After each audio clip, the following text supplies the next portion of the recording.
Alright, so guys, welcome back to the channel. Why do bad operators exist by Bloop Act? Now, this is a question you could probably ask yourself in any video game. Why do they give us bad units? Why do they give us bad characters? Why do they give us bad operators? Are they truly bad? Or is it just something about their kit that is lackluster as the game goes on? Let's find out. Why? Why doesn't Hypergriff just only print good operators? They playtest them, right? So why don't they just make sure to only print good operators? It seems logical. If Hypergriff only prints good operators and buffs all of the bad operators to be good, then now you have loads more desirable operators, which means you'll never pull a dud again in gacha. And Hypergriff makes more money because people want to pull gacha more. Problem solved. Game fixed. However, this is not only impossible, but it goes against the core of what Arknights' design is. Operators in Arknights sometimes have to be bad, but why is that? Well, in order to figure this out, we need to go far back in time, back to a time before Arknights existed, before gacha games existed, and before even I existed, back to 2002, where the man Making magic. the myth, the legend, Mark Rosewater, head of research and development over at Wizards of the Coast for Magic the Gathering, wrote an article about this exact issue. What Mark Rosewater brings up in this article is 7 points as to why bad cards exist in Magic. Now, just like my last video where I took some of Mark Rosewater's wisdom and applied it into Arknights, I will do the same here. Arknights isn't Magic, but some general design philosophies do carry over, and can give us an insight into the design process of these kinds of games. However, instead of going over all 7 points, I'm only going to discuss 3. Not because the other 4 don't discuss what I want to talk about, but more that I feel I can compress this information into 3 main segments as opposed to 7. Number 1. Not gonna lie, the fact that he uses Magic the Gathering as a staple point to help you understand why certain things are made a certain way is definitely a W. As a W is a W. Peak gaming. Do you want to stack more packs for Arknights but don't want to empty your wallet? You need to check out what I've been using lately, Loot Bar. It is the most affordable and safest marketplace for packs right now. Here's the math. Loot Bar is already 14% cheaper than the official prices, but if you click the link in my description, new users get an extra 6% off. That's a massive 20% discount. Why pay full price when you can get the exact same for less? The self-top-up process is super smooth. You just pick your pack, log in on a secure single-use cloud device, and redeem it just like an official purchase. If you're worried about safety, don't be. They have a 4.9 on Trustpilot and tons of 5-star reviews, plus a 7-day guarantee return. It's also trusted by huge creators like Kinostein, Sil, and Kukekazi, so you know it's legit. So stop overpaying, click the link in the description, comment to claim your discount. Looking for the most affordable packs? Better call Loot Bar. Download that. By definition, some bad operators have to exist. Diversity of power level is something that naturally occurs within a game like Arknights. Yeah, you could theoretically make a game where all units are equally balanced, but not only is such a thing impossible in practice due to natural human error, but such a thing defeats the point of a game.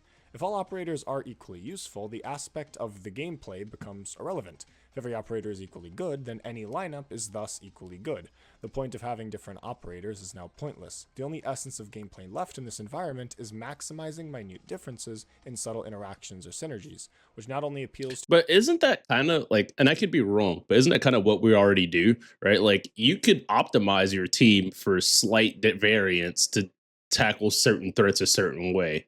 But I mean, like, I guess not all units can be good, but if you can optimize said unit with the right kind of team, doesn't that unit start to shine in that format? Or is that like not a possibility? You guys let me know what y'all think about that in the comments. to a smaller sect of the player base, but is still a gameplay element that exists within an unbalanced version of Arknights. But even then, it is only natural for some operators to be bad, specifically because of context. Operators like Lapland and Tadifans are designed around a specific niche, as most operators are. The performance is entirely reliant on the demand of such niche. If Sarkaz enemies were in every stage, or every enemy could be weakened with silence, both Lapland and Tadifans become great, but alternatively, they are useless. This kind of design extends beyond just these two. If we were to assume that a theoretically perfectly balanced Arknights was perfectly balanced, then all possible contexts would have to be considered for, which is something completely impossible in a realistic setting. Some operators have niches that extend beyond their intended design, and if an operator is added into this perfectly balanced pre-existing context, what happens to the operator if they don't perfectly fit into the current game state? Oh At yeah, that they're point, packed. we're back to where we are currently. Packed. The same thing applies to operator synergies. If two operators are synergetic, they are more likely to be played together than either one of them alone. For example, individual Abyssal Hunter operators aren't always strong on their own, but the nature of the Abyssal Hunter tribe is what can make them better given that context. And so, even if you design every new operator to be perfectly balanced, you will have to take into account greater contextual usage. If every operator was equally viable across the board, the challenge of Arknights is now defined in putting the correct puzzle piece into the correct slot, assigning the correct counters to the correct situations, as opposed to a greater interaction of the stage's difficulty and design. But isn't that also kind of part of the game, right? Like it's a strategy game, so you figuring out the pieces of the puzzle to put together to more easily clear the stage. Isn't that like part of it? Wouldn't that make sense? Or like what are we saying here? Another reason why it's kinda impossible to prevent bad operators is that power level is relative. A way of showing this in the current game state would be to imagine a list of every operator and their quality, perhaps like a tier list.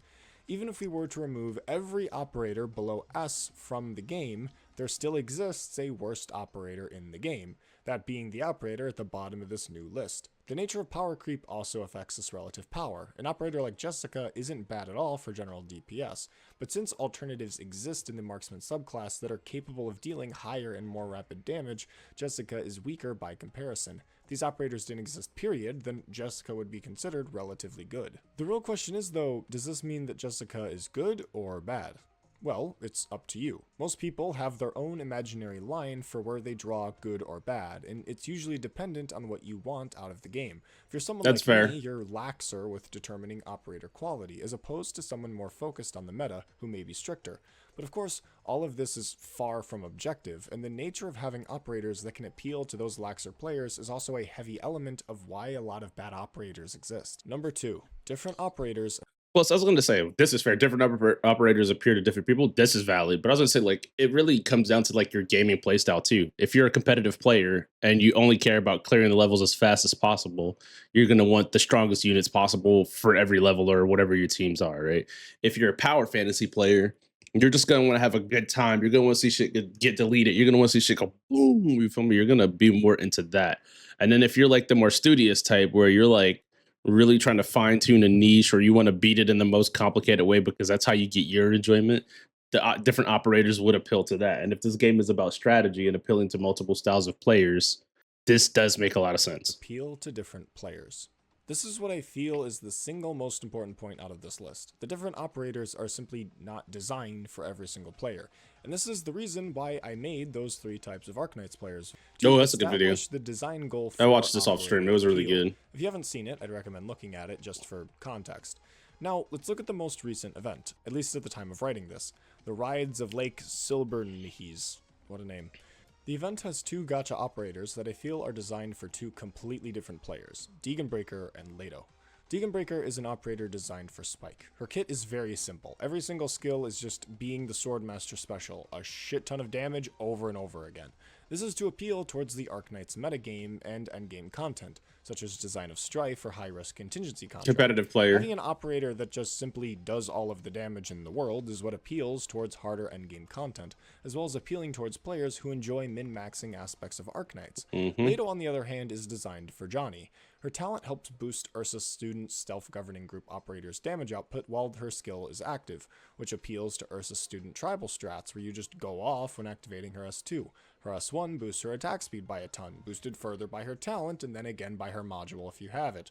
High attack speed operators are prime targets for buff strats that are commonplace with operators like Exusii or Cruce the Keen Glint. Leto is designed for being comboed with, while Deeganbreaker is designed for endgame play. I'm sure in the community, discussion around Deeganbreaker is quite simple. She good, because she do tons of damage. While the discussion around Leto is either bashing her kit or showing off cool interactions and combos. It's easy to call Deeganbreaker good, but it's less easy to be definitive about Leto. If you don't like Leto or Deeganbreaker because you feel... But the thing is like, okay, and this is just my thoughts, right? This is my thoughts, right? In a game where casual players can play, the character that is the most easily picked up and can have the most impact is always going to end up being higher on our tier list because the level of engagement you have to play with that character is less. So if we have a character that we know shreds bosses and regular enemies, and all I have to do is place her on the board, I don't have to think about 7 other people around her.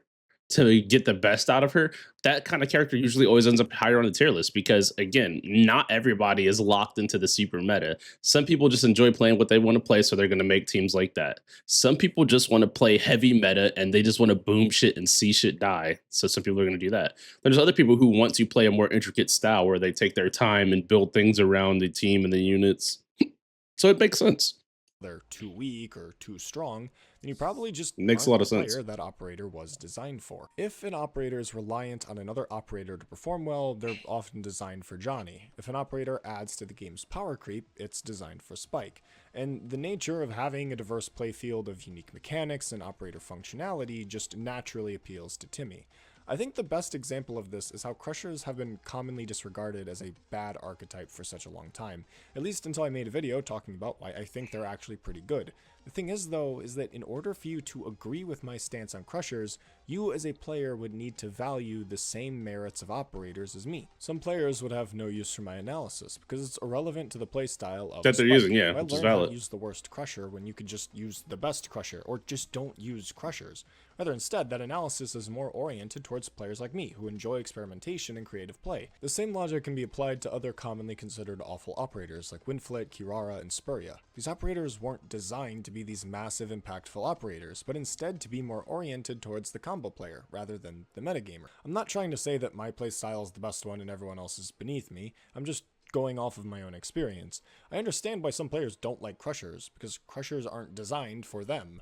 Does that make Crushers bad? For that playstyle, yeah, Maybe, but not but objectively. overall, no. The value of an operator is subjective, and not every operator And that's why I like games like League. There's so many champs that you could play. There's so many different ways you can kind of play even within the same role. And this game also gives you that as well. But the difference is, I feel like with League, I'm more involved. I feel like you have to be more involved. You're playing against another player. You have to counter their moves. You have to kite. You have to go in. And this, you can, and like in League, you can pre-plan a lot. You can plan your routes. You can plan your pathing. You can pay attention to playing your last hits, all that shit, right? I don't think any of that's like negative. But I feel like with this, right? Depending on how you want to experience the game, if you want to go in and just blow shit the fuck up, why would you choose units that don't do that? Right. And some people aren't going to like that. And who gives a fuck? You should play the style that makes you the most happy and brings you the most enjoyment in the game, whether that's niche knights, whether that's wizardelling everything that can be wizardelled, whether that's fucking pulling for every meta unit and putting them on a team just so you can have a team of 6-star meta units to run shit down with. Or you feel me? Like whatever is bringing you the most enjoyment is honestly what you should be doing in the game. And I feel like his explanation of why bad operators exist is really good for this game. And even in other games where there's tons of champions, right? Like some champs are just made for some people. Some people want to play the game harder. Some people want to try hard and pick a champ that's bad. Other people just want to win. Other people just want to win and yay, I won, and then keep it moving to their next game, to the next match, to the next level. So overall, this is just really actually a fire vid. is designed for every player. Some players enjoy the discovery of finding gems in the rough, while others may wish to instead stick to what they are comfortable with using. Number 3. Diversity of operator power is the key to discovery. This entire segment can be boiled down to what I explained in my Doberman video about Arknights' early learning curve. So if you've already seen that video and got the point, jump ahead to the time on screen, as this will basically be the same point. To those who haven't seen the video, the main idea being the Arknights' early learning curve is that lower rarity operators are designed to be simpler than alternative operators. These operators, often baseline operators, are simple by design. I don't think that that's just this game, though. I think a lot of games do that. When they first come out, the first few champs might be like very simple, very understandable, so that you can learn how to play. But if you've had enough experience in gaming, a complicated champ is not that difficult to understand long term, right? Like if you have a complicated character, a complicated kit, you can open up YouTube, open up the fucking game, read their moves, open up YouTube, find guides, right? And this game, people pride themselves on their guides, by the way, so you don't have to feel some type of way about watching a guide. Designed to help the player intrinsically understand the concept of a subclass, with more complex subclasses being locked behind higher rarity. Not because of power creep, but because the core of these said subclasses requires a bit more of a complicated kit for the subclass to function, such as the defensive nature of arts fighters or powerful burst skills of phalanx casters. Having access to simpler, more straightforward operators with little text and complexity out of the gate helps the player understand the basics of the game without having to focus on the mucho texto. An operator like Melantho was designed to be obtained in the early game, and to be a gateway into understanding the core of the Dreadnought subclass, and later on, the general set of duelist subclasses. If instead of Melantha it was Neural the Radiant Knight or Skady, the player would naturally be overwhelmed with information, which doesn't help them with learning the game. The I would be honest though, if Hyperglyph was worried about overwhelming with people with information, we would know because they still overwhelm me with information. Whether and even if and I'm not talking about just the character kits, like there's a lot of lore, there's a lot of story, there's a lot of words, there's a lot of stuff. So if you're not a reader and you don't enjoy reading when you're playing games, you just want to play, there's a lot of stuff you're gonna need to know, especially if you're a pro skipper like me. I'm not gonna lie, I'm a pro cutscene skipper sometimes. Like if like even when I was playing infield last night, right? And I did a reroll account, bro, to like go see if I'd get a 6 star on my first 10 pull, which I did, and it was Lifang. I don't even think I want him. I don't want him honestly. So I'm just going back to my main account. But like you have a lot of reading. They give you a lot of talking. They give you a lot of stuff in between. So if you're the kind of guy who wants to just get into the game and play, right, and figure it out that way, this game kind of fucks you. Like I'm not gonna lie, because if you don't read some of the stuff, even in the tutorials, if you skip reading the tutorials, as they're and they talk you through the tutorials, and I personally did this in one of the first few tutorials. They talk you through the tutorial step by step. I was streaming that shit. I completely was just clicking through skip, skip, skip, skip, longer the skip, player and then I was failing tutorial because I was skipping it. So like there's shit you definitely want to read for this game. I'm just not like this game kind of just makes you the do it. game, they'll naturally come to eventually obtain more operators, all of which are distributed according to rarity. You're not supposed to have a bunch of 6 stars when you first start the game because of what I just explained. Come a few more months, you'll be more apt at the game, having more higher rarity operators. Because at that point, more complicated operators should be something easier for you to analyze and understand due to your experience with lower rarity operators. This is why an operator like Verdant exists. A lot of people shit on him because his kit isn't as offensive as other dog keepers, but in reality, he's meant to be a retroactive baseline operator, even though an operator like Bana fulfills a very similar role and is easy to obtain, not requiring gacha. Verdant is more accessible resource-wise, and thus should be more appealing towards new players. Plus, it's just kind of impossible at this point to make an operator easier to get than Bana.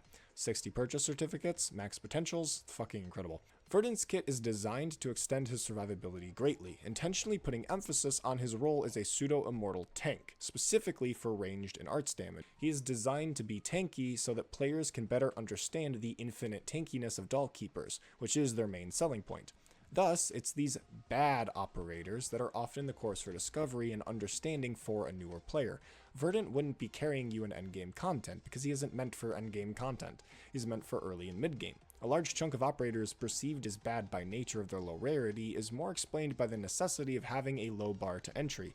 Not every And so that's the thing I would say about a lot of these games that I think differ when you're playing like a Marvel Rivals, Valorant, League, Siege, games like that. Because since you're playing against people, a operator that maybe doesn't see a lot of use could be really bad for the casual player, but someone who really understands their kit could really dominate in certain ways. And to be fair, I could say this, right? Like some champions are you just always going to get more use out of, like no matter what the ranks are. You're just always going to get more use out of them because I mean, if their kit is simple enough to use and it's strong, you're going to just get more use out of it than versus like playing a niche pick. And this is like outside of Arknights, clearly, because I'm talking about other games, right? But you could have a niche pick and really like still be good because there's still one trick Spider-Mans in Marvel Rivals, even with all the nerfs, and they still get to the ranks that they're trying to achieve, right? But it is a little different because again, like I said, this is a single player game, so the strategy involved in this is much different and versus like playing against other players who are actually trying to win. So like it is different, but I could see how it works. You could have a simpler character to learn the game, which is fine, versus learning the game with the harder characters or like a crazy team. And once you learn the basics of this game, then ramping up to more characters is better. And then depending on your playstyle, certain operators might not actually be bad. They might fit into what you're actually trying to achieve in the game. Every player will be completely apt at games like Arknights, so a slower and indirect tutorial is important for them. Now, when there's a large chunk of the player base insisting that engaging with this natural learning curve is resource inefficient, and instead focusing on the endgame, regardless of player progression, it's very rare that you will have players actively interact with this well-made learning curve. But that's a Fair. topic for the That's next fair. video. Basically, the whole point of this video was to give Hypergriff a lot more credit for their operator designs and to add a bit of nuance to the discussion of operator quality. It is really easy to see an underbaked operator and immediately blame Hypergriff for not designing the second coming of Christ. There's loads of dimensions you can evaluate an operator from, and taking as many as you can into account can give you a better idea of what the point of an operator is. Maybe they're designed for you, or someone else, or some third guy. It's a bit of a meme at this point that GamePress's operator analyses kind of suck. However, the analyses aren't wrong most of the time, but rather the view of these analyses come entirely from the view of Spike. There is a lack of nuance to these discussions, and almost every operator is being assessed at endgame level, which Well, and okay, like I think this is where I completely get my yap session off right now, right? Like, so I think when it comes to gaming, right? If you get on YouTube, and I'm gonna use YouTube as an example, right? You're gonna either go watch the person that's entertaining or the person that's good, right? And then if it's a new person on YouTube and and you know more than them, then you're gonna try to lore dump all your lore and information from the game onto said player. So you have people breeding the same type of mentality within the community over and over again, right? So if you play multiple gotcha games, a lot of gotcha games, the meta is the only way to easy sweep most shit, right? You can beat shit with other shit, but if you have the meta team, the meta elemental damage, the meta mix up, the meta combo, it's easier, right? So things are always going to be in favor of the meta gamer. Doesn't matter what game you go on, because if you open YouTube and you type in how to play Arknights, whoever's making that video could be a meta gamer. They could, I'm the professional. Listen to my opinion. I know all, but then there's going to be people that are like, hey, you can play this game however you want. There's so many units. Everything can be viable if you're willing to put the time in. But as a new player, are you really hearing that?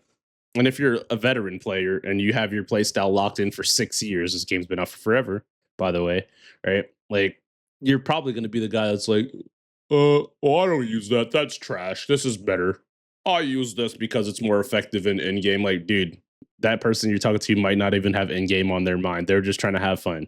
They're still just trying to figure out if they want to play the game till in game. You get me? Like, so I get it. And it doesn't matter the game. So many games have meta comps, meta tier lists, and like that's usually the go-to. How to get better at this game?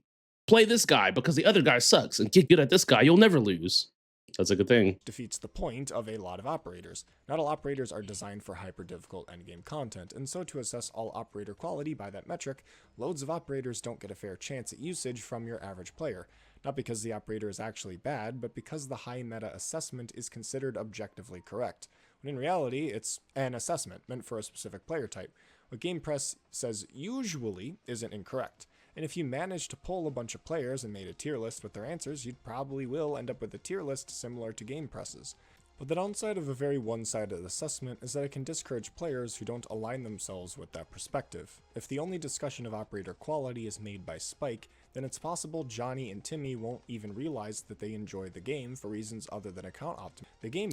But to be fair, these games really kind of force you into account optimization, right? If I need my base to make money in XP, then I'm going to try to speed run everything to get the base up, right? If I need certain units to really carry the DPS, I'm going to try to get those units to like make sure I can play through the events and stuff with relative ease. And then I'm also thinking in terms of like the casual enjoyer, right? Because there's like the thing, there's like the gaming tourist, the gotcha tourist.